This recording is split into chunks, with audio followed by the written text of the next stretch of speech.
কোটি টাকার অফার ফিরিয়ে দিলেন এক নামজাদা গায়িকা। আর তারপরেই শুরু হলো আসল টুইস্ট। বিগ বস বাংলার ঘরে কারা ঢুকছেন জানলে চমকে যাবেন।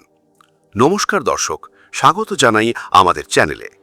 বাঙালি দর্শকদের জন্য আবার ফিরছে সেই চেনা টেনশন, চেনা ড্রামা বিগ বস বাংলা সিজন 3।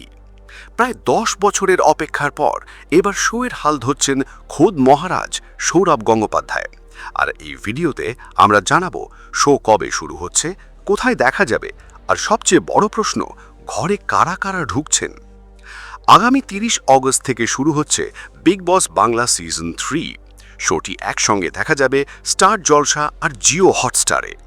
মার্চ মাসে ইডেন গার্ডেন্সে এক বিশাল ইভেন্টের মধ্য দিয়ে অফিশিয়ালি শোয়ের লঞ্চ ঘোষণা করা হয়েছিল, যেখানে সৌরভ গঙ্গোপাধ্যায়কে হোস্ট হিসাবে ঘোষণা করা হয়।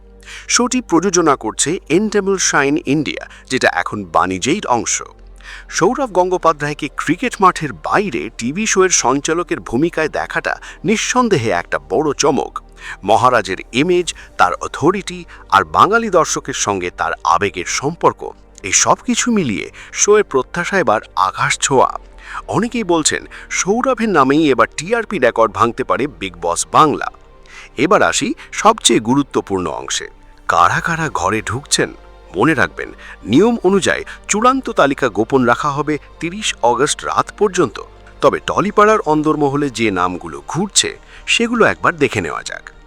তালিকার সবচেয়ে চর্চিত নাম কোনি দেখা আলো ধারাবাহিকের নন্দিনী দত্ত। সম্প্রতি তিনি সিরিয়াল ছেড়ে দেওয়ায় জল্পনা আরও জোরালো হয়েছে। তাহলে কি বিগ বসের ঘরই তার পরবর্তী ঠিকানা? এর পাশাপাশি নাম শোনা যাচ্ছে অভিনেতা সোন বন্দ্যোপাধ্যায়েরও। প্রবীণ অভিনেতা ভরত কলের কাছেও নাকি প্রস্তাব গিয়েছে, যদিও তিনি এখনও বিষয়টা স্পষ্ট করেননি। গ্ল্যামারের দিক থেকে জোরালো নাম মোনামি ঘোষ আর সৃজলা গুহর। শোনা যাচ্ছে সৃজলা ইতিমধ্যেই 3 মাসের স্টাইলিং প্রস্তুতি শুরু করে দিয়েছেন। আর সনের নাম শুনেই ভক্তদের মনে প্রশ্ন, তাহলে কি ঘরের ভেতরেই আবার দেখা যাবে সৃজলা সঞ্জুটির পুরনো ম্যাজিক? আগে থেকেই গুঞ্জন ছিল বাস্তবেও তাদের মধ্যে সম্পর্ক নিয়ে।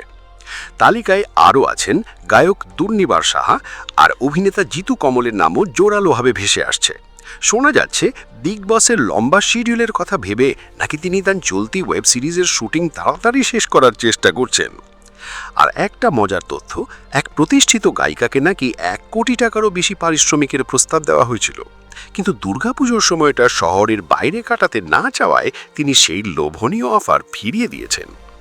এরকম কারণেই বেশ কিছু প্রতিষ্ঠিত তারকা এবার পিছিয়ে গেছেন, আর সেই জায়গা নিতে তৈরি অনেক জনপ্রিয় সোশ্যাল মিডিয়া ইনফ্লুয়েন্সার, যাদের মধ্যে অভিনেতা /ইনফ্লুয়েন্সার সায়ক চক্রবর্তীর নাম বেশ জোরালোভাবে শোনা যাচ্ছে। 3 মাস ধরে বাইরের জগৎ থেকে সম্পূর্ণ বিচ্ছিন্ন থাকা, না মোবাইল, না বই, না কোনো যোগাযোগ। উৎসবের মৌসুমে এই কঠিন চ্যালেঞ্জ খারা বেছে নিচ্ছেন, সেটাই এখন সবচেয়ে বড় প্রশ্ন। আর যতক্ষণ না সৌরভ নিজে স্টেজে দাঁড়িয়ে নাম ঘোষণা করছেন, ততক্ষণ পর্যন্ত এই জল্পনাই চলতে থাকবে। তো দর্শক, আপনার কি মনে হয়, এই তালিকার মধ্যে কারা সত্যিই ঘরে ঢুকবেন? কমেন্টে জানান আপনার পছন্দের নাম। 30 অগস্টের লঞ্চ নাইটের পুরো আপডেট নিয়ে হাজির হব আমরা, তাই চ্যানেলটা সাবস্ক্রাইব করে বেল আইকন প্রেস করে রাখুন। দেখা হচ্ছে পরের ভিডিওতে।